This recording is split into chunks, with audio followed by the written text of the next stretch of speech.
Boa tarde a todos. Vamos estar à conversa com o Richard Zimmer.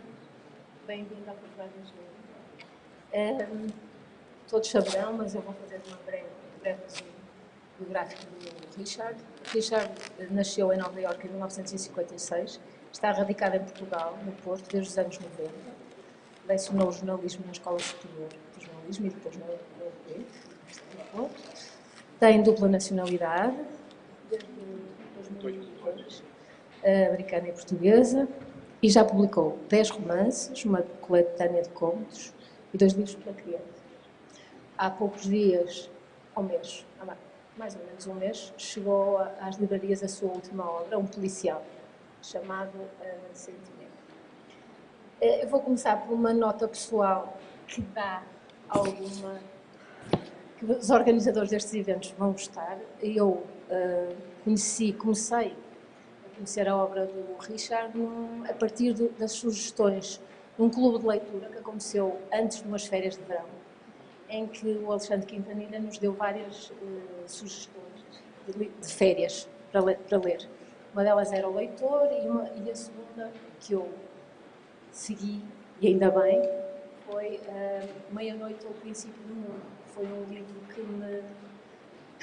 que eu li os 2 primeiros terços, os 2 terços iniciais, com imensa garra, sem parar, e depois não queria acabar o livro, e portanto o último terço andei a poupar até ao fim. E a partir daí tem um livro. Portanto, vamos começar por perguntar se o Richard se sente português. Já. Português. Primeiro, quero agradecer a várias pessoas, a Susana e a Isabel, pelo convite e pela iniciativa. Muito obrigado. À professora Alexandra, obrigado. Aos bibliotecários e à Faculdade de Engenharia, estou muito grato. É um prazer estar aqui. Português. Confesso que a minha identidade pessoal tem muito pouco a ver com a minha nacionalidade. Eu raramente acordo pensando, sou americano ou sou português. Há muita coisa que eu sou antes da minha nacionalidade. Sou escritor, sou basquetebolista, eu gosto de fazer crochê, gosto de dias com sol. Quer dizer, há imensa coisa antes da minha nacionalidade. Sou português porque eu tenho cidadania desde 2002. Eu acho que cidadania para mim é um contrato que eu tenho com o país, com a sociedade, com o governo, um contrato de deveres e benefícios. Eu tenho que pagar os meus impostos, tenho que participar na sociedade, exprimir a minha opinião, votar e, em troca, vou receber cada vez menos benefícios.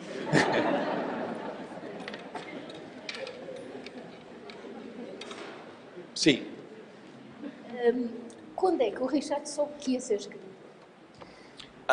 Eu sempre gostava de escrever, mesmo com 4, 5, 6 anos, escrevia poemas. A minha mãe, como muitas mães, guardava os meus primeiros esforços pirosos na área da poesia. Mas gostava de muita coisa. Gostava de desporto, jogava muito basquetebol, futebol, beisebol. Queria ser jogador de beisebol. Gostava muito da arte, gostava de matemática, felizmente, não é uma... Quer dizer, eu não tenho orgulho disso, porque não conquistei nada. Eu cresci e nasci assim, eu gostava de quase tudo. Para mim, essa parte da escola foi muito fácil. Outra parte da escola não foi, porque eu sendo como sou, e talvez de Nova Iorque, eu sou muito rápido. Então eu estava sempre a olhar para o relógio, porque eu já tinha percebido e queria que o professor fosse mais rápido e estava lá. Eu passei, os 2 anos de escola à espera do relógio continuar. Não é eu não quero deixar de entender que o meu conhecimento de tudo é muito profundo. Eu sou o contrário. Eu percebo a superfície muito rapidamente, mas para conseguir ter um conhecimento mais profundo leva-me muito tempo. O Alexandre Foi uma lição importante para mim estar com o Alexandre nesse aspecto, porque ele é o contrário. Ele faz tudo com muitos pormenores, muito organizado, não é muito rápido, mas consegue compreender muito profundamente, fazendo tudo de uma forma muito organizada. Eu sou o contrário. Como é que se escreve um livro? Como é que se escreve um livro? Com muito trabalho. Levou-me 2 anos e meio a escrever a Sentinela, Meia-Noite ao Princípio do Mundo, que já referiu. Levou-me 3 anos e meio de um trabalho diário no Porto, onde eu moro, 6, 8, 10 horas por dia, durante provavelmente 320 dias por ano. É muito trabalho. Uma pessoa, por ser escritor, tem que ter uma personalidade obsessiva. Eu não largo o romance enquanto não estiver pronto. Fico obcecado com insónias, penso todos os dias nos personagens, nas cenas, nos capítulos, mas o meu processo é capaz de ser bastante diferente de outros escritores, não sei bem, mas, por exemplo, eu começo um romance sabendo o que vai acontecer no primeiro capítulo, mais ou menos, mas eu não faço ideia do resto do romance. Eu digo às vezes que é um bocado como a vida. Se eu dissesse que no dia 14, hoje é dia 14, não é? Obrigado. Como escritor, eu não tenho que trabalhar por qualquer outra pessoa todos os dias, por isso eu às vezes não sei qual é o dia ou data. Se eu dissesse que no dia 14 de novembro de 2023 eu vou estar na cidade de Bangkok e vou ver uma nova peça de teatro do Woody Allen e vou estar com 2 amigos meus, uma portuguesa e um australiano. A portuguesa vai gostar da peça, a australiana não, e vamos jantar, etc, etc. Se eu programasse assim, eu teria que funilar toda a minha vida para chegar a Bangkok em novembro de 2013 e teria que programar ir a uma peça de teatro. Quer dizer, a minha vida seria artificial desse ponto de vista, seria muito limitado pelo fim da história. É igual no romance. Se eu já soubesse o fim do romance, já ao princípio ou no segundo capítulo, eu teria que funilar toda a ação do romance para chegar àquele fim. E ficava tudo artificial, completamente artificial. Porque no romance, cada capítulo determina o capítulo seguinte, tal como na vida. O que nós fazemos hoje, ou esta semana, vai em parte determinar o que acontece na semana que vem. A aula que tu vais dar hoje, a matéria que vai dar hoje, vai determinar a aula seguinte, em parte. E por isso um romance, para mim, é um processo de descoberta. Eu escrevo o romance, eu vou descobrindo o que o romance quer ser.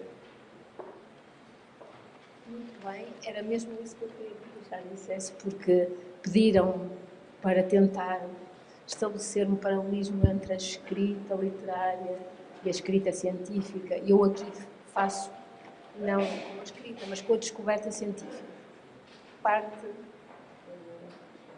quase todos nós, muitos de nós também já estiveram nessa situação de descobrir alguma coisa. E na descoberta científica passa-se também muitas vezes isso.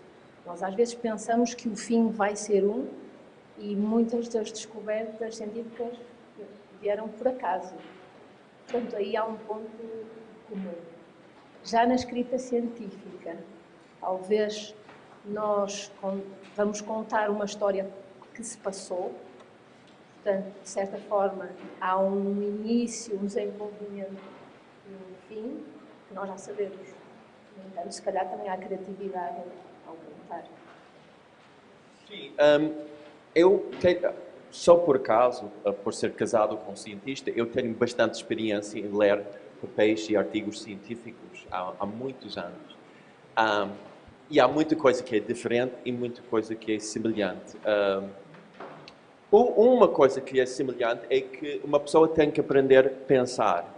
Se quer escrever um papel científico organizado, inteligente, lógico, que tem um começo e um fim, uma pessoa tem que aprender a pensar do ponto de vista do leitor.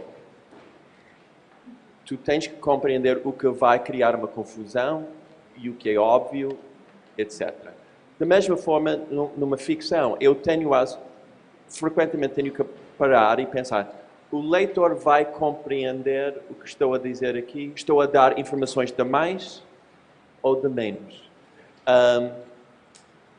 Contar uma história também tem técnicas e estratégias para manter a atenção do leitor. Um bom cientista sabe fazer isso, sabe criar um abstrato ou primeiro parágrafo que vai conseguir a atenção do leitor. Da mesma forma, o primeiro capítulo tem que captivar as pessoas ou eles não vão continuar a ler.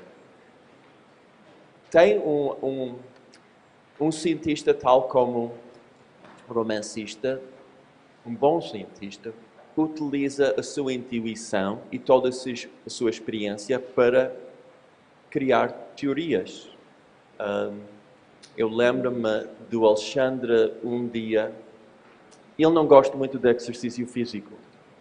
É um preconceito dele contra os americanos que fazem jogging, porque nós vivemos muitos anos na Califórnia, onde todos os jovens fazem jogging ou futebol ou os desportos mais radicais, etc. E ele tem muitos preconceitos. Bom, um dia ele estava a fazer pesquisa sobre o oxigênio e ele só como provocação disse a um colega, e se o exercício físico fosse negativo para o corpo e não positivo? Como é que a gente testava isso?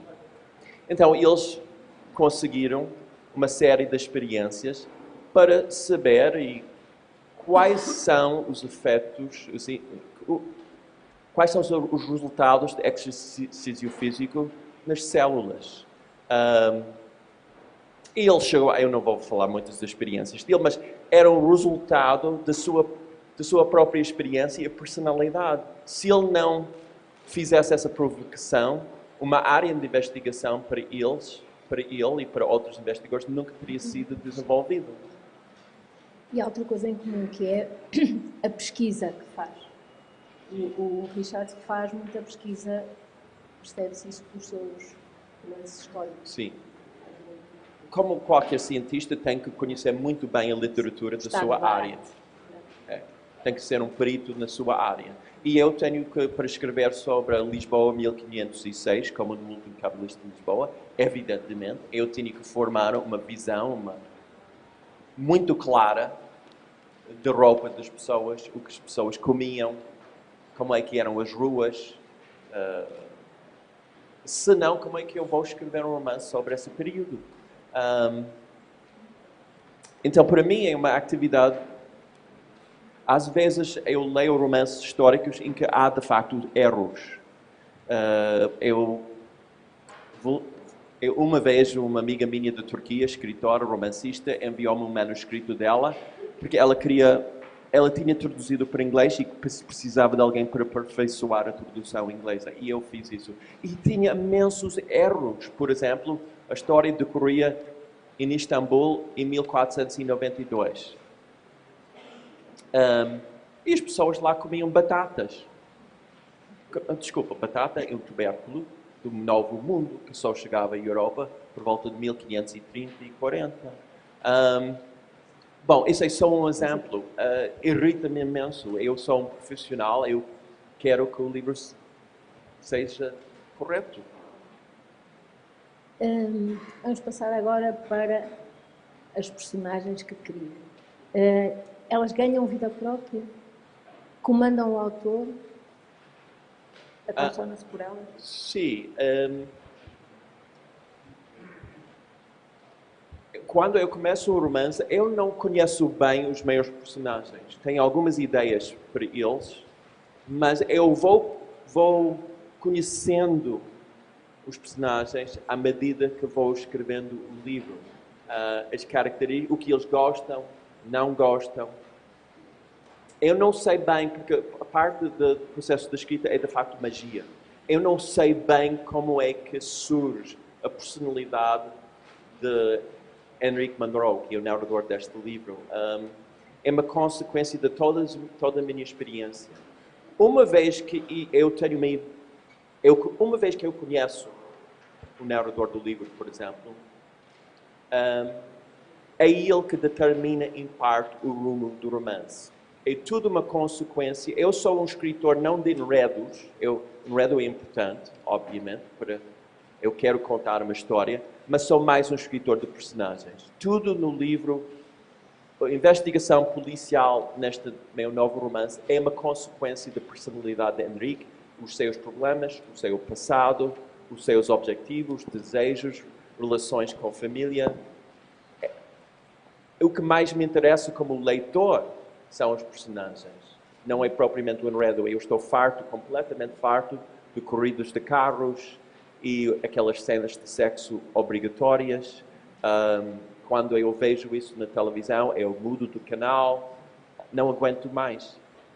Por isso, os meus livros são cada vez mais uma consequência de outros fatores. A própria escrita, os personagens, ideias e não propriamente do enredo. E o fim do livro? Como é que sabe que o fim vai chegar?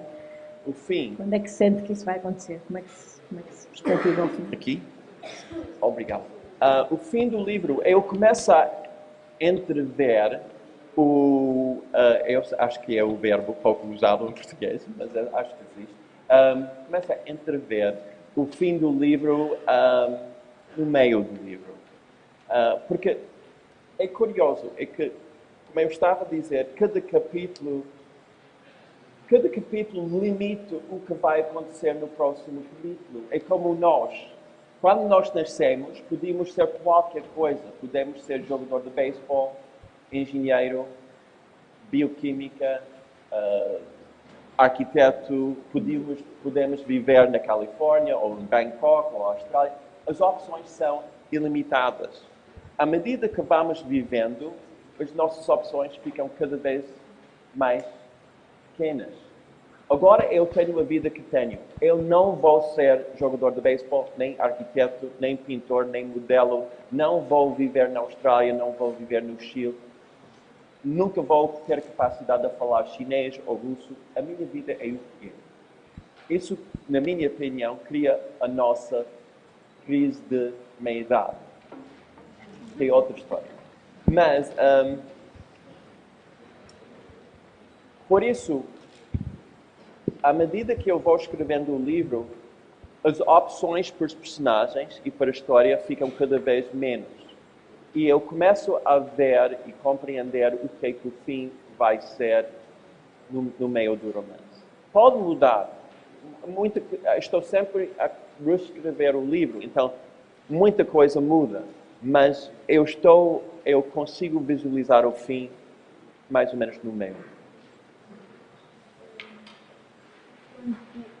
Ao processo criativo da sua escrita, ele é medido por prazos, deadlines, ou o Richard trabalha melhor sobre pressão?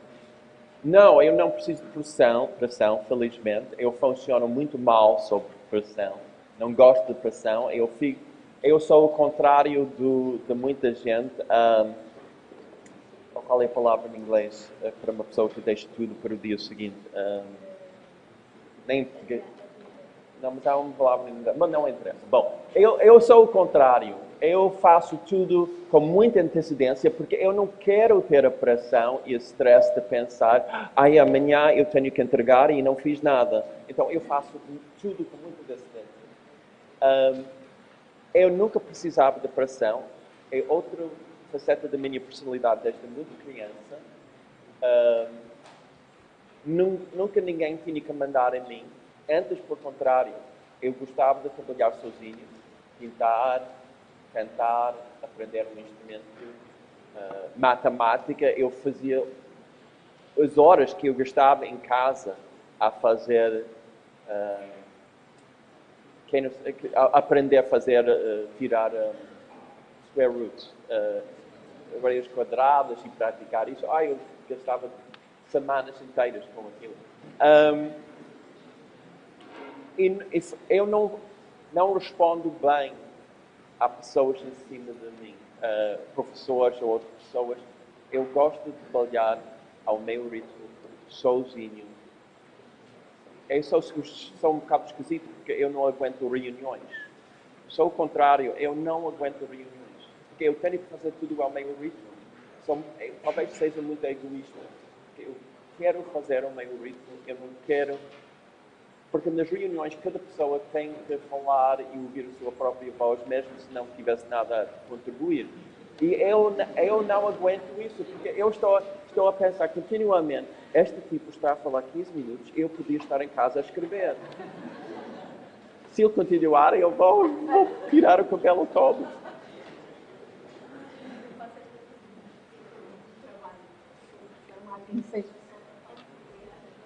Alexandre, eu conheço o mundo às vezes através dos meus amigos e o Alexandre precisa de pressão. Ele funciona muito bem sob pressão. E às vezes ele procrastina. Não sei se essa palavra existe, mas eu percebo que eu procurar. E eu admiro isso porque eu fico, caramba, eu não era capaz.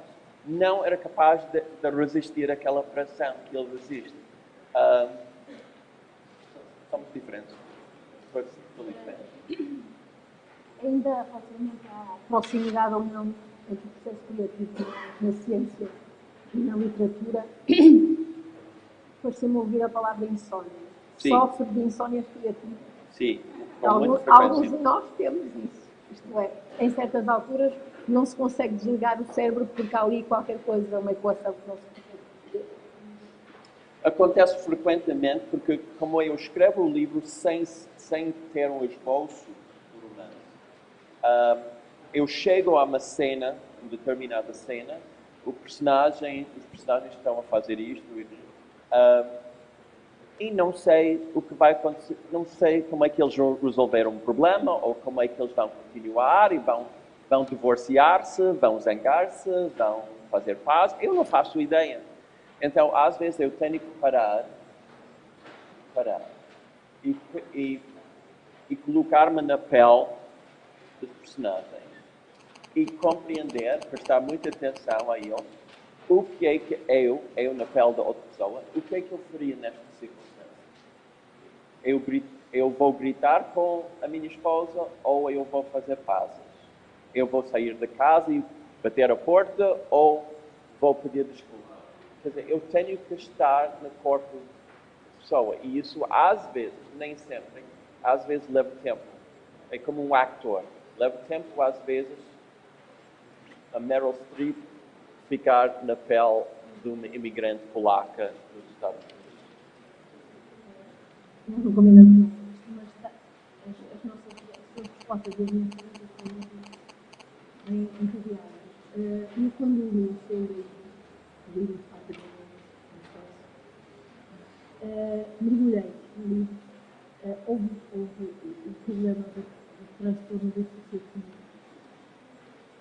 Que eu agora, quando diz que tenho na pele no processo criativo, sofre esse transtorno dissociativo no sentido de passar por outro lado. Sim, talvez. Mas eu controlo o processo, é diferente. O narrador deste romance é um inspector-chefe de polícia judiciária em Lisboa. Nasceu nos Estados Unidos, mudou para Portugal aos 14 anos, porque a mãe, que era portuguesa, faleceu, suicidou-se. E ele e o irmão mais novo, Ernie, foram viver com uma tia perto de Elwood. E ele sofre desde criança um transtorno mental devido ao abuso do pai. O transtorno, na literatura da psicologia, chama-se transtorno dissociativo de identidade. Antigamente chamava isso personalidades múltiplas.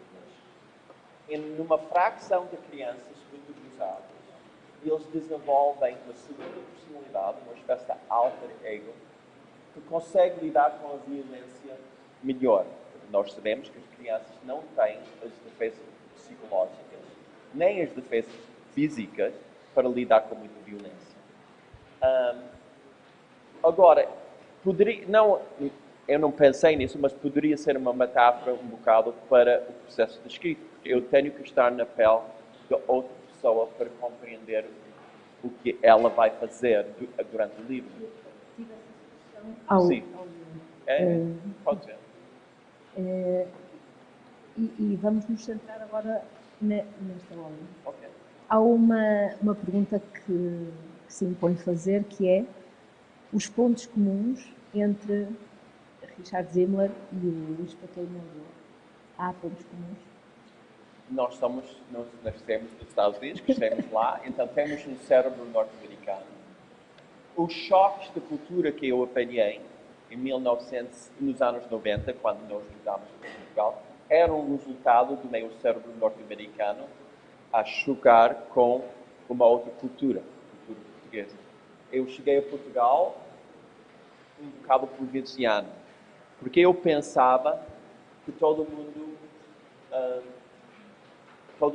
pensava de uma forma igual sobre tudo, sobre todas as questões mais pequenas, qual é a roupa que eu vou vestir hoje, o que é apropriado para uma conferência, e as questões mais importantes. A vida, morte, sexo, amizade, crueldade, solidariedade, tolerância, intolerância, tempo, educação, tudo. Eu descobri em Portugal que não é verdade. Que o português pensa de uma forma completamente diferente sobre tudo do americano. Sobre tempo, a nossa relação com o tempo, com a amizade. A sociedade portuguesa é muito mais formal. Nós falávamos no almoço sobre, nos Estados Unidos, a barreira entre as artes e as ciências não é tão espessa. Quer dizer, uma pessoa de engenharia ou bioquímica não teria que pedir desculpa ao falar de literatura, porque nós não temos essas barreiras muito espessas. Então é uma diferença grande na Europa. E eu apanhei imensos choques de cultura cá. Henrique Monroe também. Ele tem o seu cérebro norte-americano, fala português muito bem, ainda faz erros, sobretudo no conjuntivo. Tem um problema para 4 pessoas no mundo anglo-saxónico, porque o nosso conjuntivo foi quase extinguido, foi quase liquidado. Existe de Shakespeare, mas os americanos muitos americanos não sabem empregar o conjuntivo. É super irritante. Por exemplo, it's important that he go. It's important that he go to the conference. Não é. It's important that he goes. Mas 90% dos americanos fazem esse erro que irrita-me imenso. Os portugueses também. Eu noto, eu adoro, dá-me um gozo super especial. Adoro notar os erros que as pessoas fazem na televisão. Sobretudo, eles começam uma frase muito complexa, com muitas cláusulas, com embora. E depois esquecem e depois não usam o conjuntivo. Cavaco faz imensos erros. Eu fazerei, etc. Adoro isso. Coitado do Cavaco, eu faço o próprio.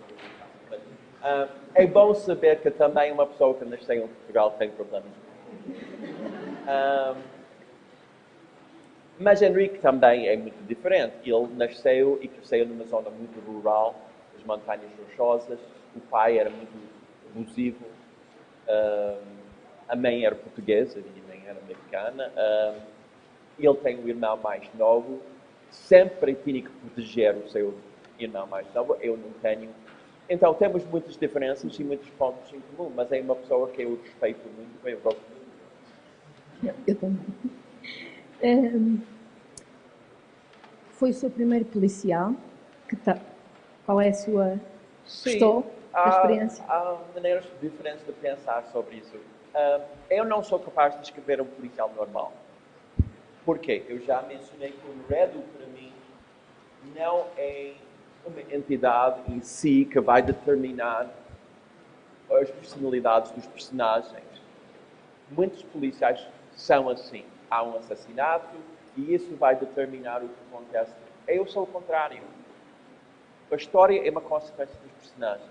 Então, os meus policiais são completamente diferentes. E às vezes os leitores, há aqueles leitores que só leem Agatha Christie e Josephine Tey e policiais. E eles às vezes me escrevem, 99,9% dos e-mails que as pessoas me escrevem são super simpáticos e maravilhosos e generosos. Mas às vezes vem um que diz, eu li o seu livro, foi vendido, o marketing era do policial, mas era um livro tão lento, eu queria ter mais ação e não havia... Pois, é assim. E neste livro é um policial, porque isso vai parecer um bocado óbvio ou ingênuo, é um policial porque o narrador é polícia judiciária. Mas é verdade, porque eu comecei o livro pensando primeiro nele. A ideia inicial do romance era de um polícia